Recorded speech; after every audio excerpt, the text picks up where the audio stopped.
Hi, everyone.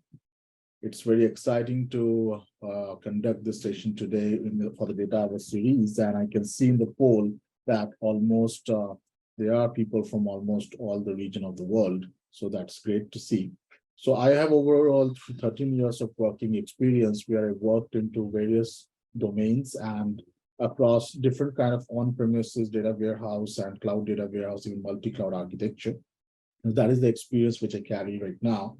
And I've actually worked with a lot of different organizations who are really facing a problem where earlier we used to actually go and handle a batch data, and now a lot of data is coming from the streaming devices like an IoT devices or from our smart watches, etc. Right? So how to go and take care of that kind of a streaming data which is coming to our organization, and how we can actually go and use that data without being that data getting old, right? So that's a little bit about me. Let me quickly share my screen, and I think then we can start.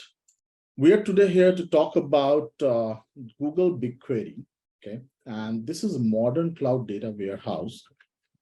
The actual content, we only have 1 hour time, 1.5 hour time, 1 hour time to go and complete everything. We also need to cover Q&A.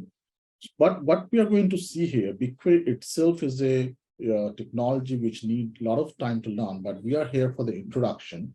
And what we're going to see here, what exactly is BigQuery? So we are going to focus on that. Then how is the BigQuery architecture has been designed which make it different than any other service or any other data warehouse possibilities we have available right now, okay? What are the unique features of the BigQuery? And the very important question which a lot of people might have in their mind nowadays, that what is the comparison for BigQuery with its alternatives like Amazon Redshift or Snowflake, right? So this is what we're going to discuss today. So let me start with what is BigQuery. So BigQuery is basically a service which has been offered, a platform as a service which has been offered by Google. So when we work on GCP cloud, BigQuery is one of the service which is columnar, fully managed enterprise data warehouse and completely serverless in nature, have a capability to go and handle or make an analysis of petabytes of data. Right? So BigQuery is only mainly focused for big data we are facing nowadays, where data might be coming in petabytes and petabytes coming through a lot of different IoT devices, or a lot of dumps coming into the normal batch, the batch loads, right? So BigQuery do have a capability to handle both batch and streaming data, right? So data coming at any particular speed, it has a capability to go and hold that data, unlike our all the previous data warehouses like MySQL, MS SQL, or PostgreSQL, etc., which has a limitation of handling of reading and writing that data or handling a huge amount of data coming to us, right? So BigQuery actually can go and handle a data coming at any particular speed. So that is why it is a big data solution for us provided in GCP, right? And it can be only used for analytical data warehouse. It cannot be used for the transactional databases, right? So if we have a requirement of creating a transactional database, we should not be using a BigQuery. That is the most important thing we need to keep in mind. If we want to go and create an analytical data warehouse, we are going to analyze concurrently. We are going to query a lot of our petabytes of data for making some analysis or for machine learning purposes. Then BigQuery is our solution. Apart from that, BigQuery also have some additional functionalities. So it's an analytical data warehouse, but it also supports geographic information system, which is unique than any other previous or any other competitions like Redshift, okay? With the ability of supporting the geographic information system in Google BigQuery, nowadays, we go and face various kind of applications. Either we talk about the cab service or food delivery service where we need a turn-by-turn navigation. When this geographic information system facility or the capability was not there in the previous data warehouse solutions or services. The problem was that we could actually go and store the data in latitude and longitude information in our databases, that relational databases. That was always possible, right? But those databases only used to go and support integer, float, and these kind of data types. So not supporting a geographic information system means if we need to go and read that data from our database, the latitude, longitude information for any cab coming to us, or might be any food delivery coming to us, if I take that example, right? Then that need to be converted by using some kind of a programming language, either Java or Python, before it reached to my phone or my tablet or my my system, so that it can be rendered in a geographical map kind of a structure, right? And that added a latency. Due to that latency, if anyone is coming, if I want to go and see what exactly is showing on the map, we were not getting turn-by-turn navigation. So with the capability of geographic information system into the Google BigQuery, now any such data continuously streaming from any IoT device or any satellite, right, gets stored in the form of geographic data type, right, latitude and longitude information into our BigQuery data warehouse. And any application which need to read that information to go and render that in the form of a map need not to go and convert that data from integer to geographic information systems. So that's a great advantage which we are getting in the BigQuery with the support of geographic information system nowadays, right? Another important capability which I want to talk about BigQuery is the machine learning capability with the help of BigQuery ML. Now, this was always a challenge. I can see that a lot of people, we are here, do have an experience of 8+ years of experience. And we have always seen that when we want to perform a data analysis or machine learning or artificial intelligence, we were dependent on some kind of data scientist or some machine learning experts who have a lot of knowledge on Apache Spark, Python, Java, and all those different kind of languages, whereas they normally do not have an idea on the domain itself, the data itself. Who are the experts in the data? The people who actually manage data, right? But most of these people who have a knowledge of data, like business analyst or data analyst, they only know SQL, most probably, right? And there's a lot of learning curve to learn machine learning and all those different languages to fetch data from these different databases, right? Bringing it to some Apache Spark's notebook, right? And then actually go and perform machine learning on that. That actually was a big challenge because there was always a gap between the knowledge of the data scientist and the domain expert, right? And that's why we have seen that a lot of machine learning algorithms do fail when we actually go and deploy it or not become successful, right? This problem has been solved by Google BigQuery because they have provided support of BigQuery ML. Now, with the help of a BigQuery ML, Google BigQuery have that capacity that using a SQL-like syntax without moving the data out of our databases over the network to some other infrastructure, we can directly run our SQL query, which is a machine learning SQL query, on our database, and we can get our machine learning models working. So this is a great capability which we have in the BigQuery, which has been provided in this, right? So I would like to go and give you some example of that. So what you can see here right now, this is a GCP console, right? And right now what we have opened is a BigQuery. So in GCP Cloud, we have opened a BigQuery.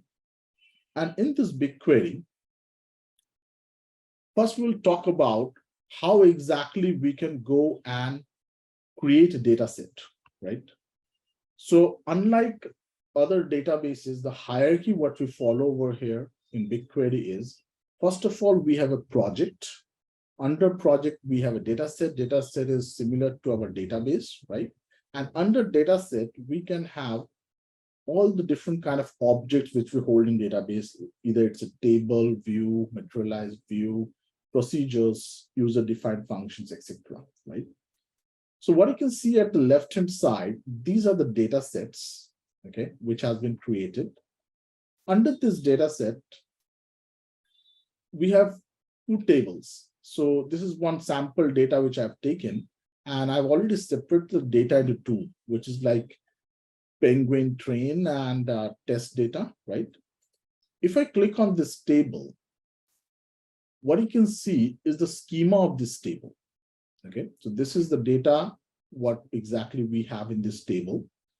And if we quickly want to have a look into the table, we click on the preview, and we can see all the data which exist in this particular table. So this is basically different species from the different islands, the data of the penguin bird, right? And based what is their different parameters, length and body mass, etc., right? What we are trying to go and achieve here, and just a quick example which I want to show you, that how we can go and use a SQL-like syntax to run a machine learning model on this particular table without bringing the data out of it or running any kind of Apache Spark or Python script, etc. Right?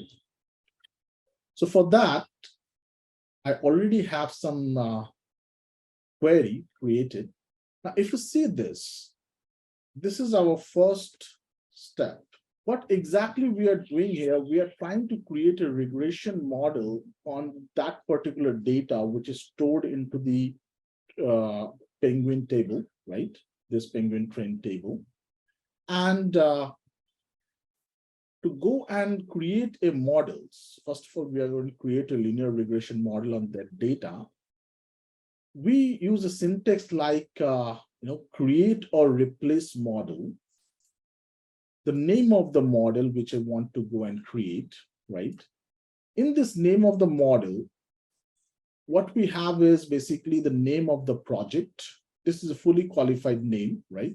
So name of the project. The second in the hierarchy is the name of the data set, which is really similar to database.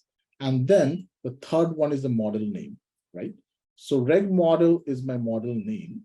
So I want to go and create this model under this dataset BQML tutorial, right? And what I mentioned here in the options, that the model type, I want it to be linear regression, whereas my output label or my response column is going to be body mass. Okay, so this is my table, and I'm creating this model by using this particular table. So I'm using a normal select query, right, in my SQL. So it's exactly like a normal SQL query, just what we have done in the option. We have mentioned model type linear regression, and we have mentioned the parameter input label columns, right? Now, if you see this particular table on which we are going to create a model, right? This body mass is this weight of that particular species of penguin, right? And what we're trying to do is we want to go and create a model where if I go and throw all these different parameters, like what is the species, from which island this particular penguin belong, what is the length of the culmen, depth of the culmen, and all that, right? It should automatically provide, this model should automatically provide me a prediction that what should be the body weight of this particular penguin. That is what I want to achieve through this linear regression model, okay? So what I do, I actually go and create this model. I executed this. It is running right now. Now, as this is completed, you can see that we have created the reg model under BQML tutorial. So this is my BQML data set. And under this, we got our model created reg model, right? Now, once this model is created, what I want to do, I want to go and find out. So my model is trained now, okay? So as my model is trained, I want to go and evaluate the various metric of that particular model, right? So what I do, select star from ml.evaluate. Okay, this is one function for the machine learning, right? And I want to evaluate my model. This is my model name, which I've just created. And when I execute this script, what I get, all those different numbers, which is related to linear regression, the metrics, which is related to linear regression, to tell me that how good is my model. So this model, on evaluation, I found that my trained data have an R square of 85. Okay, so that is a pretty good model, right? It is very well, defining my data, or it found the function which is very close to actual function, right? Then finally, what I do, I want to go and now evaluate this model against my test data. So I've trained it with the trained data, and now I have to want to go and evaluate with test data, right? So this is like, again, this ml.evaluate. So what you have to focus on here is that we're using a SQL-like syntax, select star from, okay, the model name which I have created, right? And I want to evaluate my test table, okay? So when I execute it, what I can see, I got an R square of 73. So that means the prediction which I'm getting from this model on the unseen data, right? On the unseen data, this prediction is pretty good. It is giving me almost 73% accuracy, right? Or it is able to go and give me the prediction almost 73% correct, right? So this is what I want to quickly show you, that very quickly, we have trained a model, we evaluated that model, and I can also go for the prediction by using the ml.predict. You can see over here, right? I can also go for the prediction. I can actually get the correct numbers. But all these things, what we're doing over here is not taking data out of my table. I am sending my query to the table in the form of a SQL syntax, right? And then I'm getting an output of the prediction out of my data, right? Without taking my data anywhere else. So that is a great power which we got. And with this SQL-like syntax capability with the BigQuery ML extension, now my data analyst or business analyst are also capable of running their own machine learning model without learning anything new like Python or Java or something, or Spark, etc., right? And they are the best person because they actually know what data is. They have a domain expertise, right? So that's a great capability which we have in the BigQuery. I just wanted to quickly introduce that to you. Now, any modern BI tool we talk about, Google BigQuery has support for all of them. So you talk about Tableau, Power BI, Looker, etc. Okay, so it has a direct interaction integration with almost all of them. You can directly go and find the connector. So any millions and billions of records coming every particular second through any streaming channel can be shown on any particular Tableau, Power BI dashboard live, right? That's why there is we have a connector for the BI tools. Okay. Apart from that, BigQuery provide us an interaction through 3 different mediums, right? We can actually go and connect to the BigQuery or run a query on the BigQuery using console. This is known as console. So this is web-based console, right? I can interact with my BigQuery table. The second way I can actually go and interact with my BigQuery tables or data set is by using a command line. So there's a BQ command line tool. By using that, I can go and interact with my database tables or views or whatever it is, right? And the third way how we can interact with my BigQuery is by using REST APIs provided by it for almost all the popular programming languages, right? So we have a REST APIs for Java, Python, Go, C#, name it, almost all of them are there. So in any particular language, if you want to programmatically access our data, fetch our data, perform some ETL transformations and all that, everything is possible by using these REST APIs. So multiple different ways to interact with the Google BigQuery. But the most important thing is that it supports a SQL language and it supports an ANSI SQL 2011 for querying any data, right? So these are the various capabilities what we have in the BigQuery, but most important thing is that it is completely serverless and fully managed by Google. What exactly that means is, today, if I want to go and create my analytical data warehouse, I do not need to worry about defining anything for my data warehouse. Like, I don't need to specify that how much storage space I need. I don't need to provision any space for me or allocate any space for me. So as data comes in, right, it will automatically go and scale and can handle any amount of data for me, right? And this is a pay as you go, okay, structure. So that means whatever data is there in my BigQuery, I'm only paying for that. Unlike our on-premises data warehouses, we might have 5 terabyte of hard drive, but right now I only have 500 GB of data, and unnecessarily I'm paying for that 5 terabyte of hard drive, right? So whatever amount of storage space we are going to use in the BigQuery, we will only pay for it. We do not need to provision anything beforehand. Automatically, it will scale as per required. And I can immediately in 5 minutes start creating my data warehouse without worrying anything about an infrastructure. How exactly that is possible? So let's talk about the BigQuery architecture. Understanding this BigQuery architecture is very important, because that will give us a clarity how exactly it's working and why it is so powerful. So you can see the diagram over here, right? Where at the left-hand side, we have the storage. Let me go and at the left-hand side, we have a storage, and at the right-hand side, we have a compute, right?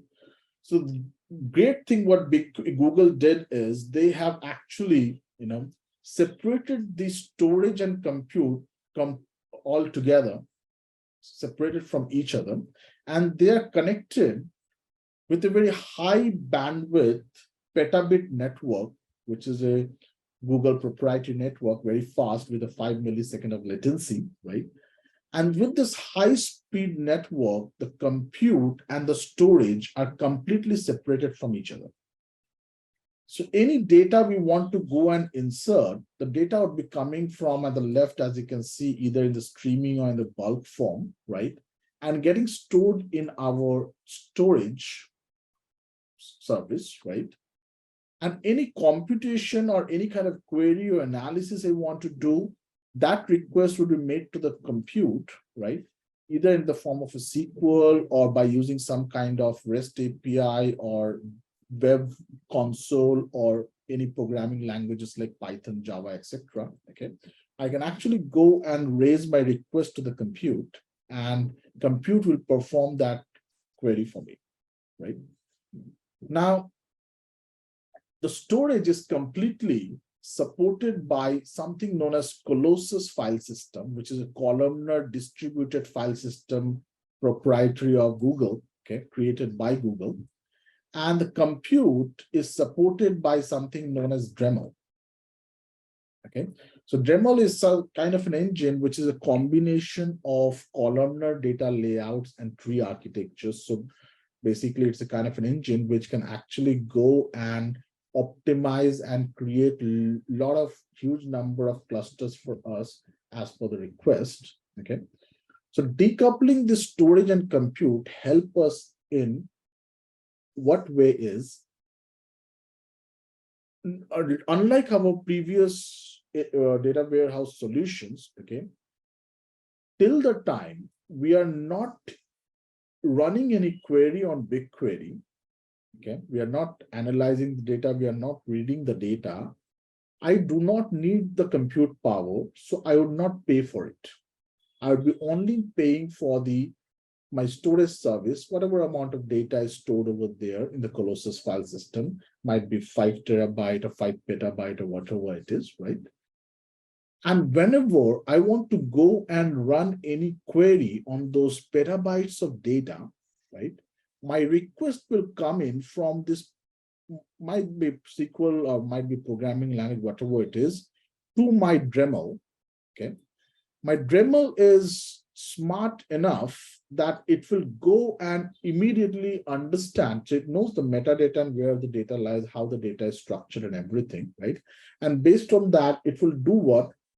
It will immediately go and assign few amount of CPU and RAM, from the rack of huge amount of CPU and RAM. It will assign few amount of CPU and RAM to my query, right? So any select query which I ran, right? And whatever time or whatever amount of CPU or memory which I'm using from my SQL query, I need to only pay for that. As soon as my query has been processed, this CPU and memory would be dismissed, right? And then I will be not paying for it, right? So I'm only using the compute power when I'm querying the data, and that's when the BigQuery, whenever you're querying the data, you have to be sure that you're running a right query, and your query is not using a huge amount of data, because more amount of data you're going to query, okay, more good your query is, the script is, more cost effective it is going to be, right?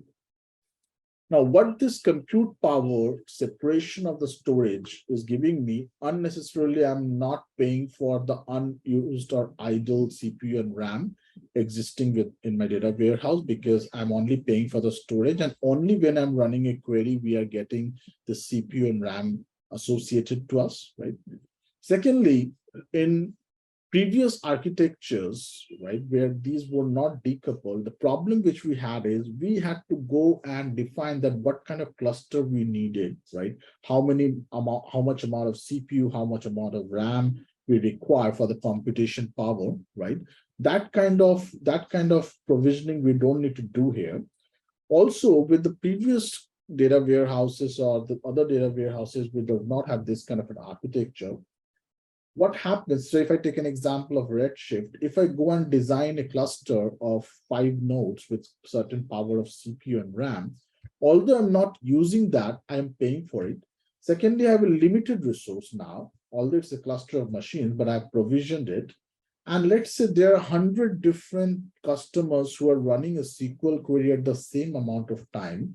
They would be using the same resource. There's a crunch of the resource, and unfortunately, we will see that there's slow query output, right? That kind of a problem will not arise in the BigQuery ever, because compute is completely decoupled from the storage, first thing. Secondly, my compute power is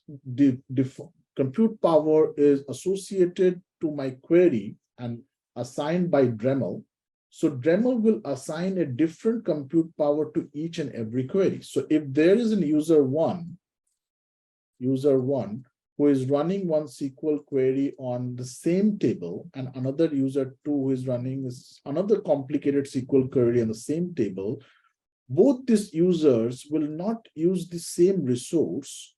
Dremel will understand the complexity of their queries and will assign a different set of resource to user two and a different set of resource to user one query. But there will be never a crunch of resources, and that's why when you work with BigQuery, you will see amazingly, when you work with petabytes and petabytes of data, you run any kind of query, it is so powerful that you get an output and petabytes of data within 2 to 3 seconds. Okay, and that is a lot of time. I'm talking about a lot of time. It also gives us an output in milliseconds. So very efficient, very powerful, right? And that is all happening due to this amazing BigQuery architecture, which we have just discussed. Next, we're going to talk about some of the important features of the BigQuery. So BigQuery provides, as we said, that we don't need to go and provision anything. It's a platform as a service. We can immediately think of creating a data warehouse. We can start working on our creating data warehouse. No infrastructure management is required, okay? No database administrator is required, right? Everything is managed by Google. So when I'm saying that everything is managed by Google, so you might know that database administrators have one of work also to go and keep a backup of the data. So if anything goes wrong, they can always go and restore the data from there. But as we are not managing anything here, BigQuery, all management is done by Google itself. It provides a feature known as time travel. Okay. This time travel feature do help us to get back to any particular time or snapshot of the data in last 7 days. So if anything goes wrong, it automatically keeps track of the data. And any point of time, if you think that there is some problem with the data and we need to go and restore our data back, we need not to worry about it because 7 days by default is there, okay? And we can always go back in the previous time when data was existing, correct data was existing, and we can go and restore that data back from there. Now, I want to quickly give you one example of that, right? We'll close this queries. I have one data set named time travel, right? In that, I've created one simple table, very simple table, employee table. And if you see this employee table have 3 columns, employee, location, and age, right? And this is the data, okay? Very simple data. It's an employee A, employee B, okay? Location of them is Delhi and Mumbai, and age is like 30 to 24. Let's say by mistake, okay, I got this data truncated, right? So I run a query for this. I intentionally go and truncate this data. Truncate table. And this is a fully qualified name of the table. I already told you the fully qualified name will include the name of the Google project dot dataset name and the table name, okay? Similarly, you represent everything like view, procedure, user-defined function, and we also saw an example of a model, right? Now, if we go and execute this script, it will go, it's a normal SQL query, so it will go and truncate the data from my employee table. And now if I open this employee table, you will see that schema is there. So this is a schema information, but if you go to the preview tab, there's no data to display, right? So if I run a select query here, you will see that we don't have any data. But this happened accidentally. We accidentally got this deleted, truncated, or whatever. Now what to do? I do not have any backup, right? So I can always go and utilize that feature time travel, and how to do that, right? So to go and access that time travel feature, I will go and query my table itself, but I will add some other syntax to it, which is for system time as of. Okay. So in this for system time as of, I need to go and define a timestamp for the last 7 days and what timestamp I want to go back to fetch the data which I'm missing and which I think is the correct data to restore from, right? So what here I'm doing, I'm saying, get me everything from this table, right? For the system time as of and the time of the system. Now, this is a timestamp. So what I'm doing, I'm not specifying a specific timestamp. What I'm doing, I'm using a function timestamp subtract, okay? And I'm saying whatever is the current timestamp, okay? And let's say I know that 5 minutes back, this data was there, okay? So I will mention that from current timestamp minus interval of, let's say, 5 minutes, okay?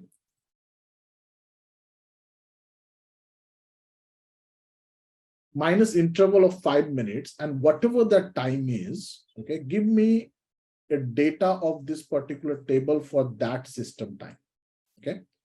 Now, if I run this query, you will see that I will get that data which is truncated from the table. But that does not mean that I have the data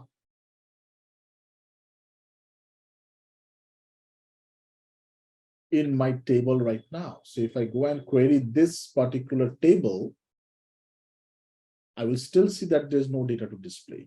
So what I'm looking at the previous snapshot of this table, and this particular query is not accessing the table, the previous snapshot of the table. Okay. Now, if I want to go and restore this data back to my employee table, what I need to do is I go to this more, click on query settings, right? And there's an option for destination.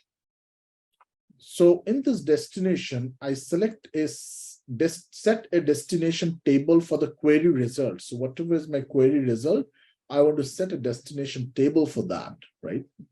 I select where exactly I want to go and send this output of this query, right? So I will select the data set. So my data set is time travel, right? And I want the table into which I want to store the output of this table, query, sorry. So my table is employee table into which I want to restore the data back, right? And I can mention here override table and click on save. Now, once this is done, if I go and execute this query, what will happen? The output of this query, this one, has been actually also saved into the employee table. So now if I go and query an employee table, hopefully we should have the data back. And yes, we do have, right? I can also go and click on this employee table and I can see in the preview, now I can see the data, right? So this is the time travel feature. So completely managed by Google. We do not need to do anything, right? We can always go back to 7 days, not beyond that, right? Google is still right now working on that. You can go and set. So it is BigQuery is continuously evolving, right? So a lot of new features are being added, and in future more features will be added to it, right? But right now they are in the beta phase where they are working on giving us a capability that we can set that how long backup we want to keep, right? 7 days is maximum, but we can also reduce it. As of now, default is 7, we cannot change it, but in future we will be able to change it to 3 days or 4 days or 0 days or 1 day, whatever we want, right? Okay, so that is our time travel. The next thing which we are going to talk about is BigQuery provides something which is known as caching. The cache support is very important for us because as we discussed, based on the architecture, unlike other data warehouses on premises especially, okay, where we have spent once and then we can run unlimited queries, we can get the performance impact, but there's no cost impact, right? But in BigQuery, because the storage and the compute has been completely decoupled from each other, we are only paying for the storage all the time unless we are not running a query, we are not paying for the compute power. So that means whenever we are running a query, we are paying for it, right? So as we are paying for the query, might be possible that we have one query which is connected with a dashboard, right? And that dashboard has been distributed to 100 different people, an executive team of an organization, and they are refreshing in the morning when they came at 9 a.m., they're refreshing their dashboards. It's the same query, same output, but has been refreshed 100 times. That means we are going to get charged for the same query 100 times, and that is disaster, right? So to go and save that cost, we have something known as caching, right? What cache do is, I can give you a quick example with this query, right? Now you can see that although this is not a very big table with only 2 records, let me change it, okay? So let me go and query this penguin train. So the data set is going to be BQML tutorial.penguin train, right? And this is the table which we want to query. The first thing which you can see here is at the top right-hand side, we get two options, or the two indications. Okay, the first one is this green tick, which tells us that our query is perfect. So if there's any problem with the syntax, let's say I mentioned this, something like this, okay, you can see that there's a syntax error.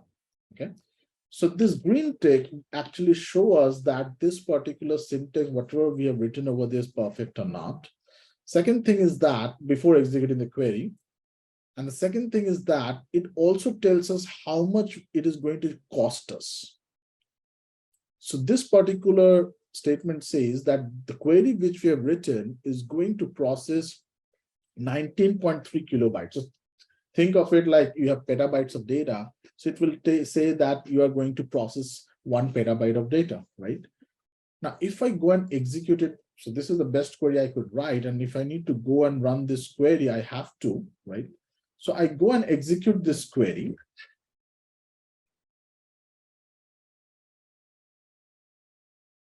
And as I executed this query, I will get the output at the bottom. Awesome. Which is like 234 records, right? But I also have an information like job information. I click on that. And in this job information, I can see that bytes processed is 19.3 kilobyte. Exactly same what has shown over there, right? So I got charged for that much of data. So bytes build is saying 10 megabytes. So 10 megabyte is the minimum you get charged for, okay? So that's why even if it is kilobyte, you will get charged for 10 megabyte, right? But I got charged, right? But what happens if I go and execute this again? Let's see. If I execute this query again, I get the same output. But if I go to the job information, you can see that it's still 19.33 kilobyte, right? Click on this more, query settings, okay? And here you can see that there's an option for use cache results, right? It is ticked and click on save. And we'll go and execute this query once again. This particular result, which we're getting over here, okay, it is showing that duration is 1 second, byte process 19.33 kilobyte. I think it is behaving abnormally. So let me go and try some other table. Okay, 8.24 kilobyte. And if we execute this again, okay, so what is happening every time we are going to execute this with our cache settings set, okay, it is not going to charge for it. Why it is happening? Because we have selected a destination table. So what we need to do in this destination, you can see that there are two options. Set a destination table, which we selected beforehand, right? And by default, it was selected save query results in a temporary table. So I selected that. So that is a default option. Destination table is not a default option, right? And now if I go and execute it for the first time, so this is first time, I forgot to go and change that settings, right? So if I go to job information, I can see byte process 8.24 kilobyte, right? And when I execute this again, and if we go to the job information, you can see that there's no data which has been processed. So what exactly happened is that the BigQuery maintain a cache. Basically, it creates a temporary table, right? And it go and store that data into cache or the temporary table for next 24 hours, right? Within that next 24 hours, if anyone is executing exactly the same query, so BigQuery is smart enough to guess that, right? And if it is exactly the same query, it will actually go and fetch the data from the temporary table, which is already a processed data, right? And it will not cost us anything for the next 24 hours. After 24 hours, if anyone execute the same query, then again, for the first time, we will get charged for it, right? So that is a great feature to go and save not only the performance impact, but also the cost. So with that, we will be able to save a lot of cost. That is our caching, right? Another feature which BigQuery provides is support for wildcard tables. So nowadays we know that we have in the big data world, we have a lot of different partitions get created for the data. We do not want to go and keep petabytes and petabytes of data in one table. Might be possible as per the requirement. I want to go and keep petabytes of data all separated based on location, based on day, etc., on multiple different tables, right? Where each table might be of GBs, right? So in that kind of a setup, if I want to get an analysis from all those tables, it is really difficult because I might have hundreds and hundreds of tables and I need to go and create a union of all that to get the output from it. So let me give you an example. Here we have one data set, which is a data set from US weather department, right? And they go that department actually go and store the data every day, every day for a year, okay, for 365 days. What is the humidity, precipitation, temperature, etc. So these are the different tables, and every table have all this information like station name, weather station name, year, month, temperature, etc. Right? And all this information, each table have information or the record for only 1 year. So this is all the data for the year 2000, as you can see. There's a year column over there, right? Similarly, this table it's a same schema, but it's a different table only for 2001. And this is a table for 2002. Okay. Now let's say I want to get an analysis that since 2000 to 2010 or 2015, okay, for every year, what is the maximum temperature? What was the minimum temperature? What is an average temperature? Now, as this data is completely situated on different tables, I can go and get that, but I have to create a union. But think about creating a union between all these different tables to get one single output for 100 different tables would be so much hectic, right? So with the help of a wildcard table, we can actually go and query this huge amount of tables, different tables.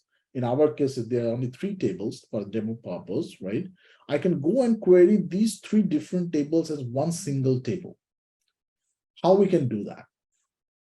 So I already have one query created for you, so save our time, right? So this is my query, okay, where I want to get what the year, the minimum temperature of the year, the maximum temperature of the year, and the average temperature of the year, right? From table, group by year and order by year.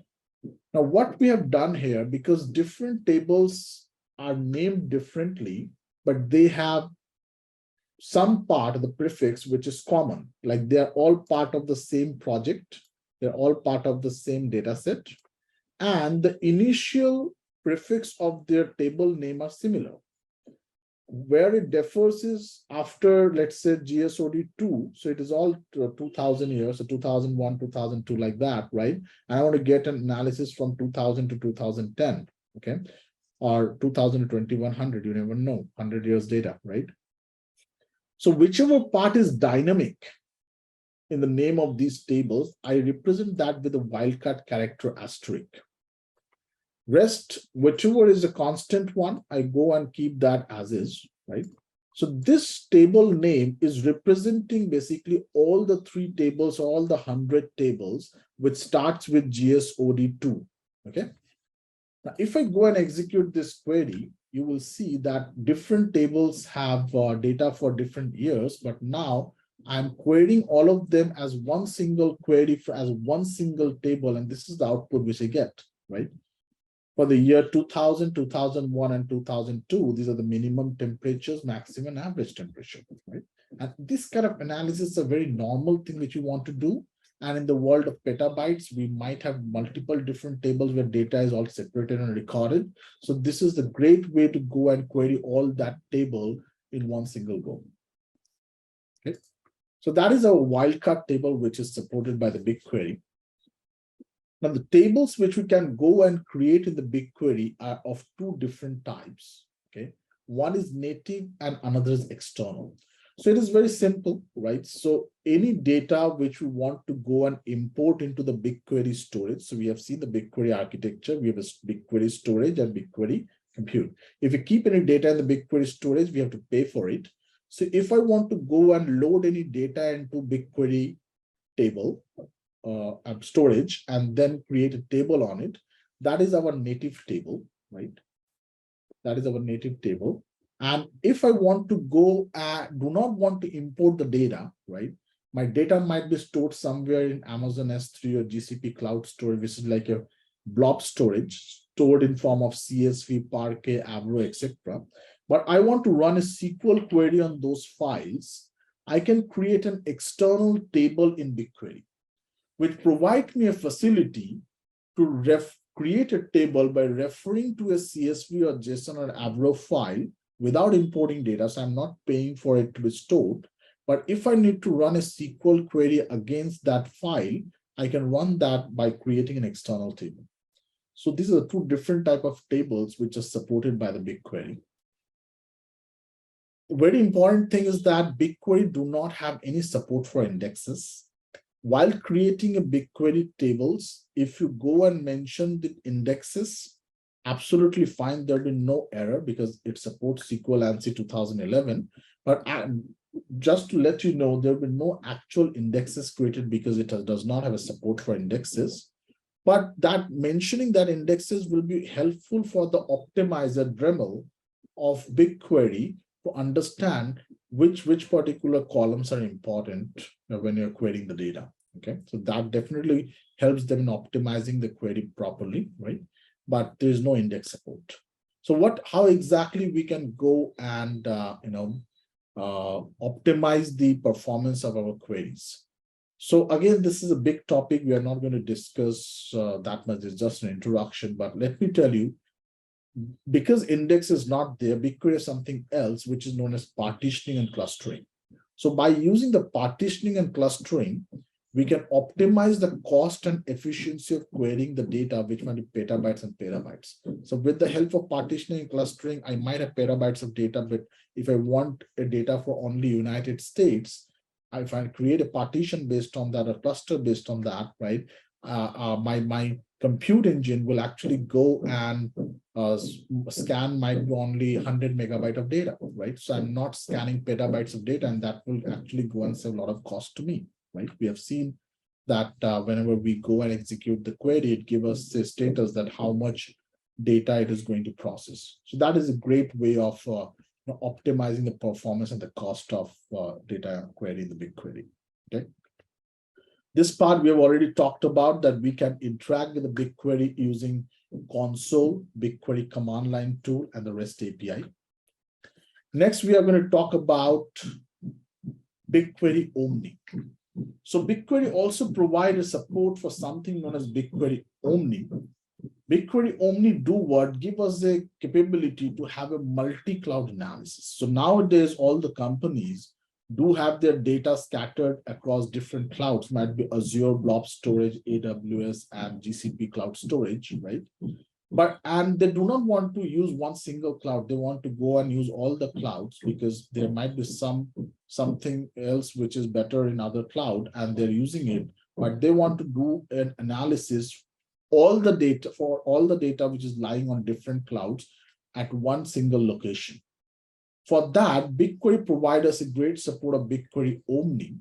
BigQuery Omnic gives us a capability that we can actually go and perform or run a SQL query on a data which might be stored into AWS, Azure, and GCP all together as a one single file of a table.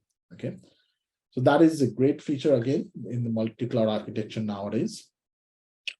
And when we talk about the data types which are supported by the BigQuery basically support almost all the standard SQL data types, but it also has a support for array, geographic data where the geographic information system is said, the JSON and struct. So any nested data can be supported by the BigQuery, and one single row can actually go and hold all that data, right? So these were the few introductory features of the BigQuery which make it different than any other data warehouses, right? And there's a columnar analytical data warehouse, which is due to this architecture, we have seen it has an amazing speed, right? That's how it works. Finally, what we try to understand is what is the difference between the BigQuery, Redshift, and Snowflake? Which one to choose? Okay. So this is very important. A lot of people do confuse on that. Okay. So there's no clear winner, but all these different data warehouses have its own benefits. Okay. So we need to know that what are the differences between them, right? So we are not saying this one is better than that. Okay. First thing is that if I talk about, so there's a lot of different points, we are only covering 4 of them, right? So first thing is that management of the data warehouse. So if I talk about the BigQuery and Snowflake, in both of them, storage and compute are separated from each other, okay? And no sizing is required. So we do not need to provision anything beforehand, right? In terms of storage in Snowflake, okay? In BigQuery, we do not need to worry about compute and storage. As our requirement increase, the more compute power will automatically scale up, and similarly for the storage in BigQuery. In Snowflake, the storage will automatically scale, but compute will not. We have to go and define that how much compute power we need, okay? And if we want to scale it up, we have to define that how to scale up, okay? Based on that definition for the scaling up, it will scale up, but up to a particular limitation. So there's no auto scaling managed by Snowflake, it is managed by us. In Redshift, everything we have to do ourselves. So we have to provision how much compute power we need, how much storage space we need, and how much scaling we require. And if we do not go and provision it properly, we might see an impact on the performance. Okay, so less work we have to do in the BigQuery, more we have to do in the Snowflake, and most work will be done required in the Redshift if we want to start with these data warehouses. Okay. The second point is the maintenance. Once the data is there, right, we have created something. BigQuery has the minimum maintenance, right? Similar to Snowflake. So we don't need to maintain anything. Everything in the BigQuery and the Snowflake will be managed by the Google or the Snowflake engine, right? Whereas in the Redshift, it's a manual management or maintenance. Okay, we have to continuously do a vacuuming. There's a concept known as vacuuming. Okay, so basically we have to do manually perform this vacuuming, or periodically analyze the tables and restructure the tables and all those things. Okay, so that is, so a lot of maintenance is required in Redshift, but no user maintenance is required in the BigQuery and Snowflake. Third point is a fully managed service. BigQuery is a fully managed service. So that means everything will be done by Google engine, the algorithm. When you talk about Snowflake, it is also a zero management, but it's not zero management by everyone. So end users like us, we do not need to perform any management, but Snowflake engineers do perform the management of the Snowflake databases, right? So it is not a fully managed service, but zero management from end users. When we talk about Redshift, everything is managed by us, and it's difficult. So we need a skilled AWS architect who can manage our databases. Otherwise, it will perform very poorly, right? And last point is BigQuery is completely fully elastic. So you need to, scale up your storage. You need to scale up your compute. Everything will be done automatically up to unlimited space. Okay. Whereas if you talk about Snowflake, storage and compute can be scaled independently. But again, as I said, that storage will scale automatically, but compute, we have to scale up. Okay. Manually, we have to do it. Or we can define that scaling factor, and based on that, it will scale up, but it will not automatically scale up to infinity, right? In the case of a Redshift, we need to reconfigure everything. So if we need to scale up more, then we have to reconfigure the whole cluster, add more cluster. It's a lot of manual work over there. So that's a quick difference between BigQuery, Redshift, and Snowflake. And I know that this is a 1 hour session in which we try to go and actually cover what the intention of this data hour series was not to have a complete knowledge in the BigQuery, but we wanted to show you what are the capabilities of the BigQuery and where does it stand compared to the Redshift and Snowflake, another two very important competitors of the BigQuery today's world, and why BigQuery have all these features. We have seen what is an architecture of it, a quick architecture of it, and what makes it so much special. So this is the modern cloud data warehouse, a lot of organization moving towards BigQuery, and it's a very important one with very exciting features, more getting into it, right? And I hope this particular session will help you in, there's a kickstart kind of a thing, and will definitely help you in getting more deep knowledge on it. With that, thank you very much, guys. Okay, the first question is from Malar. Once Q&A starts, please explain how to send data from BigQuery to Campaign Manager in high level. So Malar, let me tell you that the BigQuery do have a data transfer service. Okay, with that data transfer service, so there are two different options. Okay, so we have a schedule query. Okay, so we can schedule our query. So we can create a query and we can schedule it to go and send that data to anywhere almost, right? And another one is a data transfer service from by using which we can actually go and get the data, from various different like campaign managers, YouTube, etc. Might be an AWS or Teradata, etc. into our BigQuery to send it to the campaign manager. Okay. If you're saying BigQuery to Campaign Manager, we actually need to go and there's no direct way to do that. Okay, we need to actually go and send this BigQuery data to our Google Cloud Storage cloud storage service, and from there we can import that data to the Campaign Manager. So we have data transfer services which can bring the data into BigQuery, but the vice versa is not possible. So there's no such service as of now, but there's other way, which is like sending the data to the Google Cloud Storage. Okay. Coming to the second question, Dinesh, can we assume that data set is working as similar database here? Yes, that's correct, Dinesh. So database and data set are synonyms. Okay, so in BigQuery world, we do not call anything as database. We have data set. That is true. What is reg model here, Dinesh? So reg model is nothing but just a name, just like we name a table. So when we create a model, machine learning model, if you want to go and create, we have to also give that model some name, right? So reg model is just a short form of regression model. You can keep it ABCD, whatever you want. Then once we create model here, after that, can we see and integrate this model with API for prediction? Yes. Once we have created a model over here, we can use the ml.predict function to go and get the prediction here.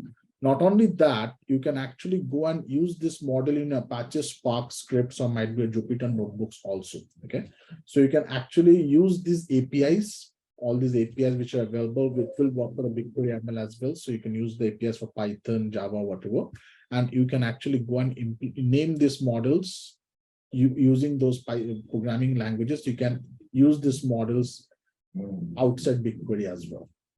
Then Rafiu, what is the analytical capability of BigQuery in terms of univariate and multivariate model analysis? So there's a lot of support for the most popular, algorithm, the BigQuery machine learning models, machine learning algorithms, which we have. So most of them are already covered. So we have a link, you can go there and you can see that what all different algorithms are supported. So it has a capability for univariate, multivariate, all kind of model analysis. Definitely. It has support for much more advanced. I've only shown you a very simple one, which is linear regression, just to show you how to implement the machine learning into SQL kind of a syntax. I just want to show you the SQL kind of syntax. But BigQuery ML itself has a lot of capabilities and all those decision tree forest and your XG boost and etc. Everything is possible. So you can do almost unless you don't need any specific new algorithm which is completely new and not regularly used. you will get a support for that in BigQuery. Okay, so does Dremel keep the history of my compute such that I do not use too much resource if I'm running the same query with additional data? In that way, I pay less for the resource. I use the runtime would be less. So Dremel does not keep a history. I spoke about the cache. So cache maintain the history for next 24 hours, right? So if we do not, if you are running exactly the same query. So when we are saying exactly the same query, that means there should not be even a single extra space. If we are running the same select query, but if I add one extra space to it, it's a different query as per the BigQuery, okay? So it needs to be exactly same with exact spaces, exact punctuations and everything, right? And if that happens within 24 hours, if that query has been executed before, it will come from the cache, and that's how it will help us in saving the cost. Another way to go and save the cost, which we have in the BigQuery, is our materialized views. Okay, so you might know about materialized view, otherwise you can go and read about it. Okay, so materialized view is not a concept from BigQuery. It's present in almost all the databases. But materialized view take a snapshot of the data really. And if you want to go and do a lot of advanced analytics, we normally use the materialized view because that means computation is already done and snapshot is ready. So if we want to go and query a table, and if that query can be, if that query can be, output can be provided by using the materialized view, then my Dremel is smart enough to get the data from the already computed materialized view rather than computing the data from table. Okay, so you might not be knowing, but if you go and see the query execution plan, you will see the data is coming from the materialized view, and that will save a lot of cost to you because computation is not happening, although you don't know about it, right? So these are two ways: materialized view. Second one is caching. That is only two ways how which we can keep the cost less. Okay, Arun, is this similar to Park and Avro format that are columnar? If you mean by if you mean by the BigQuery is a columnar data warehouse, and that context, if you're asking, yes, this is columnar, but it is a little bit different. So Park and Avro format data which we have, okay, and for most of the columnar databases or data file types, we have to normally uncompress the data. So what is the benefit of the columnar databases or data file types? Basically, we can compress the data into much more, in much better way, which actually help us in saving a lot of space. But what happens when we read the data from this columnar databases or data warehouses or data files, it need to be uncompressed first and then we read it, right? But that's again another very important feature in the BigQuery. The columnar data, which is compressed in the BigQuery, need not to be uncompressed before running any kind of analytical query on it. So that means it can run an analytical query directly on the compressed data. So that is also saving a lot of performance impact, okay, and cost. So yes, this is similar to Park and Avro, if that's what you mean, but works differently. Okay, a table expiry was set. How can we restore table? So table expiry was, if table expiry is set and table is expired, there is no way we can get it back because that object itself does not exist. So we cannot restore the table. If table is there, but data is not there, has been deleted or truncated, charu, okay, then we can always go and restore it back from the time travel. But if table itself has been deleted, there's no way we can get it back till now in BigQuery, okay. Okay, can we see time travel data after altering the data? Yes, we can. For last 7 days, you do whatever we want to do with the data, update it, delete it, truncate it. We can always go and see the time travel data from the previous time because that is completely different than the original table. It has taken a snapshot of each and every second, okay, or millisecond, I would say. So that's why you can go back to any previous time, even after altering the data. Didn't go. Will the cached results gets invalidated when there's a new data addition to the table? So cached results will not get invalidated, but let me tell you what happens. So again, this is a good question. So we have a cache, and let's say I'm executing the same query in the last 24 hours since the first query was executed. So normally data should come from the cache, but our Dremel again is smart enough to keep a track of the table. It knows the metadata, right? So before it go and get the data from the cache, it checks that from the time the cache has been created, is there any metadata change in the original table or not? So if there's any metadata change in the original table, let's say 2 more column records has been added, okay, then it will ensure that we always get the the live and the current data. So it will fetch the data from the table and not from the cache. Okay, so cache data will get invalidated, yes, and the new cache would be created. And if there is no data change, then data would be coming from the cache. Otherwise, it will, every time it will hit the table, okay, to get the new data. So when we are querying, we do not need to worry that we are getting the old data from the cache, might not be the current data. No, BigQuery makes sure that you always get the current data, right? Is there a light version of BigQuery so that you can practice easily? No, there is no light version of BigQuery, but let me tell you, up to 5 terabyte of data query, okay, you can do on the BigQuery free of cost. There is no cost for it. So 5 terabyte for a month, okay. So 5 terabyte, I think, is enough amount of data, okay, and you get that, so you can keep GBs and GBs of data, and you can do all the practice. You will not get charged for it, but there's no light version. Is there free tier with GCP BigQuery? Yes, definitely. So free tier means you get $300. So if you go and create your account in GCP, you have to add your card details, definitely, but you will not get charged anything from that card. And you get $300 to use for 1 month, right?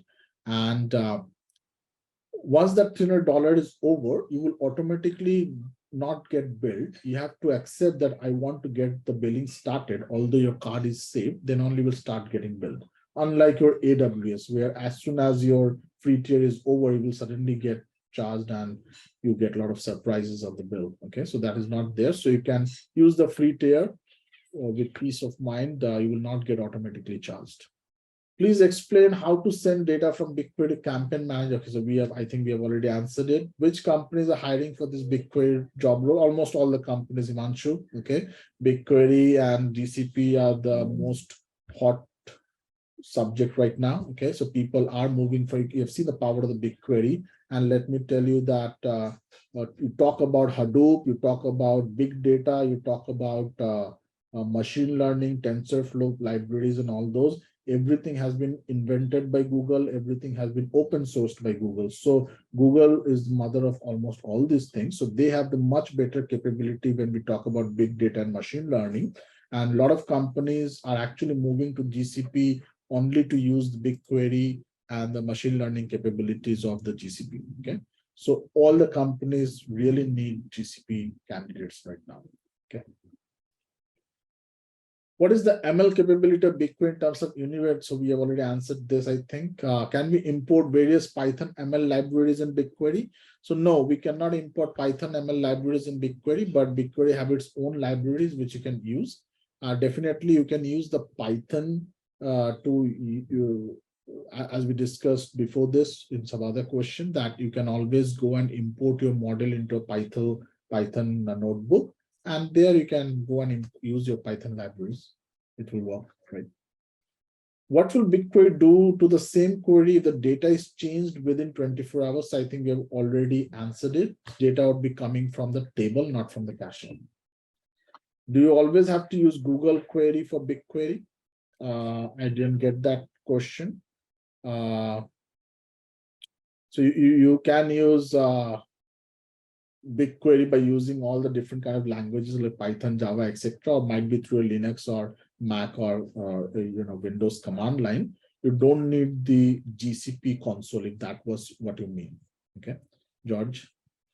Should we prefer to store denormalized data in BigQuery? Absolutely. And what Google suggests that if you already have some data warehouse created, where you have facts and tables, facts and dimensions, sorry, right? Then you can definitely go and, if you want to migrate to BigQuery, you can definitely go and copy it, and that will work fine. But what Google is suggesting that you should have completely denormalized data, right? So there's one single table, you don't need facts and dimension, because BigQuery also supports arrays, JSON, and records, right? So why do we need normalization? We need normalization because we don't want duplication. But when my table can handle JSON data or the nested data, okay, anyhow, I'm not repeating the data, so there's no problem of the storage space. So I do not need normalized data. So Google suggests that the best practice is to only go and keep one single table, no fact, no dimension, just directly query from one single table. But we are very much used to joins. So if that is what we want, yes, keep the denormalized like dimension and facts, but you can also keep one single table, one flat table. Okay. How do we perform EDA and feature engineering? So again, you can perform all these things. So there are libraries, basically functions for that in the BigQuery ML. So BigQuery ML has a lot of functions. We spoke about few like ML.predict, ML.evaluate, ML.explain, predict, and all those things. So similarly, we have an option for PDA and all the PC and all those things. Okay. So you can use those functions. There are functions. You have to just explore, Rajkumar, right? Same, I would like to get a certificate for this session. Okay, so I think that's all we had. It was pleasurable. Thank you very much, guys.